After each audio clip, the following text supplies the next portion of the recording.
सभी मित्रों, विद्यार्थियों और सभी सुनने वालों को, देखने वालों को, वीडियो देखने वालों को मेरे YouTube channel Uma literature academy पर बहुत बहुत स्वागत है आप सबका। और आज हम परमार वंश के सर्वाधिक प्रसिद्ध राजा जो देदीप्यमान नक्षत्र के जैसे आकाश पर चमकते हैं राजपूत वंश के इतिहासों में पर भोज का अध्ययन करेंगे। भोज का देश के विभिन्न राजाओं से युद्ध हुआ और सभी राजाओं को उसने अपनी तलवार तीरों की नोक से उखाड़ दिया। तो ये सिर्फ एक योद्धा ही नहीं था बल्कि बहुत बड़ा विद्वान भी थे और जिनके कारण इनकी प्रशस्ति जो है इतिहास में अमर हो गई है। मालवा का क्षेत्र हम जानते हैं कि उज्जैन आदि का जो क्षेत्र है, भोपाल आदि का क्षेत्र, वो प्राचीन काल में मालवा का क्षेत्र था जहाँ पर परमार वंश के प्रसिद्ध राजा भोज ने शासन किया। तो आज हम भोज के बारे में देखते हैं। मित्रों, इनके पिता का नाम सिंधुराज था, जिनके हम पढ़ चुके हैं, जिन्होंने सिर्फ 5 वर्ष तक राज्य किया था। और उनके बड़े भाई का नाम था वाकपति राज नुंज, जो कल्याणी के चालुक्यों द्वारा जिनकी मृत्यु हो गई थी। तो यहाँ पर इनके सामने बहुत सारी वो थी, तो अपने राज समय के जितने भी अनेक राजवंशी थे उन सब से भोज को उनको युद्ध करना पड़ा। तो सबसे पहला इनका आता है चालुक्यों से युद्ध। कल्याणी के चालुक्यों और परमारों में पुरानी शत्रुता थी। भोज चरित और मृत्युंजय के अनुसार भोज ने चालुक्य नरेश तैल को पराजित किया, उसकी हत्या करवा दी, परंतु यह कथन विश्वसनीय नहीं है। ऐसा माना जाता है कि यह नरेश जयसिंह द्वितीय था और भोज का साथ गांगेय और चोल नरेश ने दिया था। राजेंद्र से सहायता प्राप्त हुई थी भोज को, पर तीनों की सम्मिलित सेनाओं ने जयसिंह को पराजित किया था, परंतु अंत में भोज और उसके मित्रों की हार हुई थी। ठीक है, अब इंद्ररथ की पराजय। उदयपुर प्रशस्ति से ज्ञात होता है कि भोज ने इंद्ररथ नामक राजा को पराजित किया था। गांगुली के कथनानुसार इंद्ररथ कलिंग के गंग वंश के अधीन सामंत था। फिर आती है लाट विजय। दक्षिण गुजरात के दक्षिणी भाग को लाट एक क्षेत्र को कहते थे। कलवन और उदयपुर प्रशस्ति से सिद्ध होता है कि भोज ने कीर्तिराज को पराजित करके लाट पर अपना आधिपत्य स्थापित किया था।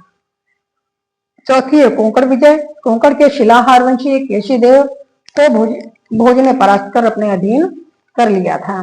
5वें नंबर पर आता है इनका मुसलमानों से युद्ध। मुसलमानों के विरुद्ध पंजाब के आनंदपाल ने जो संघ बनाया था उसमें भोज ने भी सहायता की थी। 1008 ईस्वी में महमूद गजनवी और इस संघ के बीच युद्ध हुआ था जिसमें आनंदपाल पराजित हुआ था। फरिश्ता का कहना है कि 1043 ईस्वी में दिल्ली के राजा ने अन्य हिंदू राजाओं के साथ मुसलमानों के विरुद्ध सैनिक कार्रवाई की और उनसे हाथी, थानेश्वर, नगरकोट आदि छीन लिए। संभवतः भोज भी इसमें शामिल था। इसी आधार पर उदयपुर प्रशस्ति का कहना है कि भोज ने तुरुष्कों को परास्त किया था। 6वां इनका आता है कलचुरी वंश से युद्ध। उदयपुर प्रशस्ति और कलवन अभिलेख से ज्ञात होता है कि भोज ने त्रिपुरी अर्थात जबलपुर क्षेत्र, मध्य प्रदेश का जबलपुर क्षेत्र ही त्रिपुरी कहलाता था, कि कलचुरी नरेश गांगेय देव पर आक्रमण करके उसे पराजित किया था। और इस विजय की पुष्टि पारिजात मंजरी नामक ग्रंथ से भी होती है। चंदेलों से युद्ध इनका।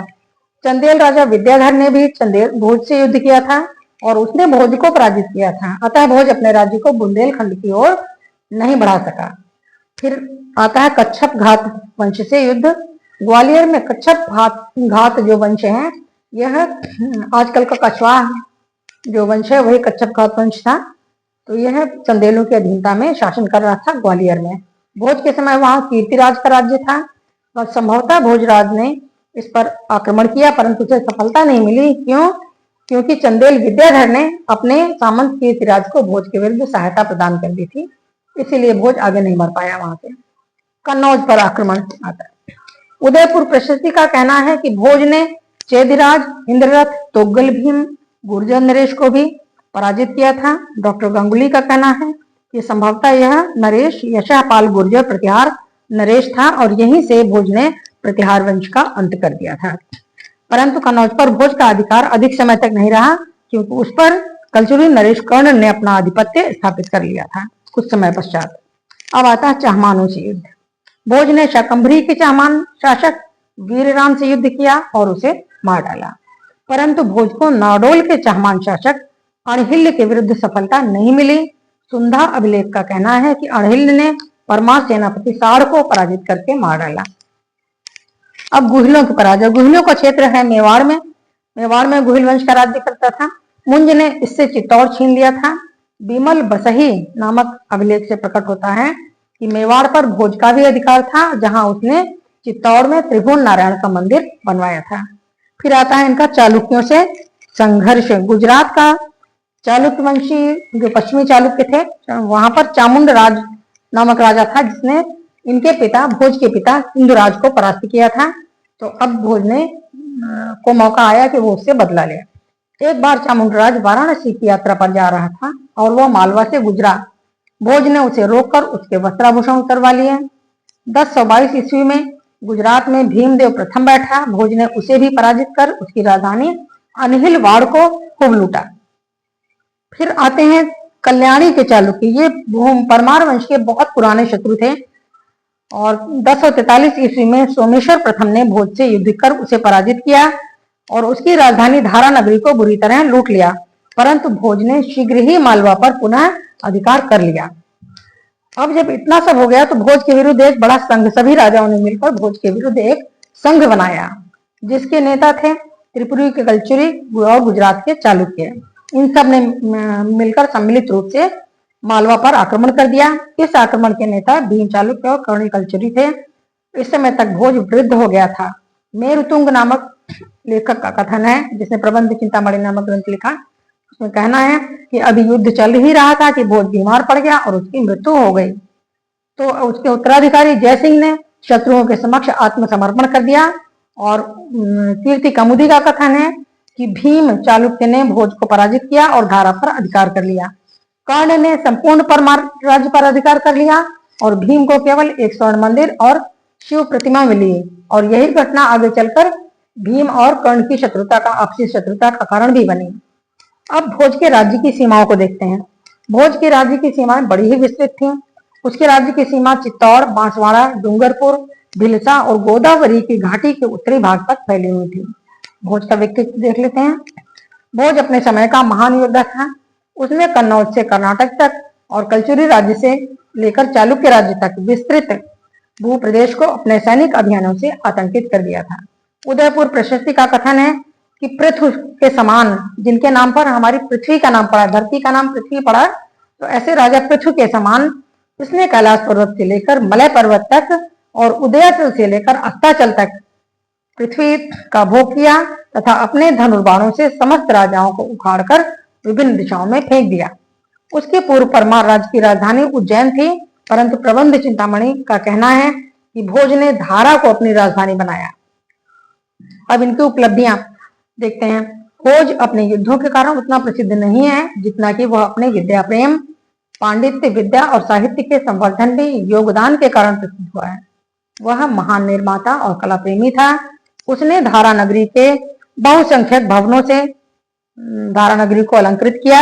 उसने अपने नाम पर भोजपुर नामक नगर की स्थापना की। यहाँ उसने विशाल भोजसर का निर्माण कराया, जो सर अर्थात बहुत बड़े तालाब या झील, जो 250 वर्ग मील लंबा था।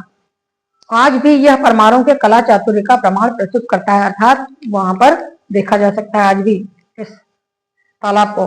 भोपाल तालाबों का, बहुत बड़े बड़े तालाबों का शहर है, हम सभी जानते हैं। उदयपुर प्रशस्ति का कहना है कि भोज ने केदारेश्वर, रामेश्वर, सोमनाथ, टुंडोरकाल, अनल और रुद्र के बहुसंख्यक मंदिर बनवाकर संसार को अलंकृत किया था। अभाग्यवश ये मंदिर आज उपलब्ध नहीं है, क्योंकि बाहरी आक्रांताओं के कारण यह मंदिर नष्ट हो गए। भोज एक उच्च कोटि का विद्वान था। उदयपुर प्रशस्ति में उसे कविराज कहा गया है। वह काव्य, धर्म, दर्शन, ज्योतिष, चिकित्सा शास्त्र, कला, व्याकरण, राजनीति आदि का मर्मज्ञ था। उसके द्वारा लिखे गए ग्रंथों में सम्रांगण सूत्रधार, आयुर्वेद सर्वस्व, राजमार्तंड, व्यवहार समुच्चय, शब्दानुशासन, सरस्वती कंठाभरण, नाम मालिका, सिद्धांत संग्रह, योग सूत्र वृत्ति, विद्या विनोद, युक्ति कल्पतरु, चारुचर्या, आदित्य प्रताप सिद्धांत आदि उल्लेखनीय हैं। संभव है इनमें से कुछ ग्रंथ उसके सभासदों द्वारा लिखे गए होंगे अवश्य ही, क्योंकि इतने सारे ग्रंथ वो एक अकेले नहीं लिख सकता। भोज विद्वानों का आश्रयदाता था आईने अकबरी नामक ग्रंथ का कथन है कि वह विद्वानों का बड़ा सम्मान करता था। उसकी राजसभा में 500 से अधिक विद्वान रहते थे। भोज चरित्र में उसके समकालीन विद्वानों के नाम मिलते हैं। उसके दरबार में धनपाल और उबट जैसे महान विद्वान रहते थे। धनपाल का भाई शोभन और कवित्री सीता भी उसके दरबार में थे। विद्वानों में कालिदास का भी नाम आता है। संभवतः यह महाकवि कालिदास से भिन्न कोई दूसरा कवि रहा होगा। धनपाल ने तिलक मंजरी और उबट ने मंत्र भाष्य की रचना की थी। भोज ने कवि त्रिविक्रम के पुत्र भास्कर भट्ट को विद्यापति की उपाधि दी थी। स्वयं भोज की पत्नी अरुंधति एक उत्कृष्ट विदुषी थी। विद्या के प्रचार के लिए भोज ने अनेक विद्यालयों का निर्माण कराया था। धारा नगरी में आज भी मौजूद है वर्तमान कमल मॉल मस्जिद, जो आज मस्जिद के रूप में मौजूद है। प्रारंभ में वह इसी प्रकार का एक विद्यालय था। इसकी दीवारों पर आज भी वर्णमाला और व्याकरण संबंधी उत्कीर्ण नियम मिलते हैं और देखे जा सकते हैं। उदयपुर प्रशस्ति के अनुसार उसने वह साधा, वह दिया और वह जाना जो किसी अन्य ने न किया था। एक लोकोक्ति है कि भोज की मृत्यु के पश्चात धारा नगरी निराधार हो गई, सरस्वती आश्रयहीन हो गई और समस्त विद्वान टूट गए। अद्य धारा निराधारा निरालंबा सरस्वती पंडिता खंडिता सर्वे भोजराजे दिवंगते। तो भोज शैव धर्म, अब यहाँ पे धर्म देखते हैं भोज का। भोज शैव धर्म को मानने वाला था। इस धर्म के सिद्धांतों पर उसने तत्व प्रकाश नामक एक ग्रंथ का सृजन भी किया था। भोज देवी सरस्वती का भी प्रबल उपासक था, परंतु धार्मिक दृष्टिकोण से वह बहुत सहिष्णु और उदार था। उसके राज्यकाल में जैनियों की संख्या काफी बढ़ गई थी। उसके शासनकाल में अनेक धार्मिक सम्मेलनों का आयोजन किया गया था, जिसमें विभिन्न धर्मों के श्रेष्ठ विद्वानों ने भाग लिया था। डॉक्टर गांगुली लिखते हैं कि जीवन के विविध क्षेत्रों में यह सब उपलब्धियां मध्य भारत के महानतम सम्राटों में से एक होने का उसका दावा स्थापित करती हैं। तो ये थे हमारे महान सम्राट भोज, जिनकी गाथा आपसे हमने उनके कुछ पॉइंट्स के आधार पर आपको बताई। और कहा जाता है कि कहाँ राजा भोज, कहावत भी बनी है लोकोक्तियों में। गांव में ऐसी कहावतें कही जाती हैं कि कहाँ राजा भोज कहाँ गंगू तेली। तो ऐसी बातें, ऐसी कहावतियां, इन राजा का नाम अभी तक लोगों की जबान पर अगर वर्तमान में भी चढ़ा हुआ है, तो ये निश्चित रूप से इन्हें प्राचीन काल का एक अत्यंत प्रसिद्ध राजा कहलवा में कोई संकोच नहीं है इनको कहने में। आज के लिए इस वीडियो के लिए इतना ही है। आप सबसे मेरा विनम्र अनुरोध है कि इस पाठ को सभी विद्यार्थी बहुत ध्यान से पढ़ा करें, कि आपकी परीक्षा में काम आने वाला है। और सभी विद्वान जो इतिहास को जानना चाहते हैं वो भी इसको ध्यान से देखें, लाइक करें और कुछ अच्छे कमेंट्स दें। और जो पहली बार आए हों वो मेरे चैनल को अवश्य सब्सक्राइब करें, ताकि मुझे इससे मोटिवेशन मुझे प्रेरणा मिले और मैं आपके लिए और भी अच्छे अच्छे वीडियो बना सकूं और आपकी भी सहायता हो सके और मुझे भी आनंद मिलता रहे। बहुत बहुत धन्यवाद।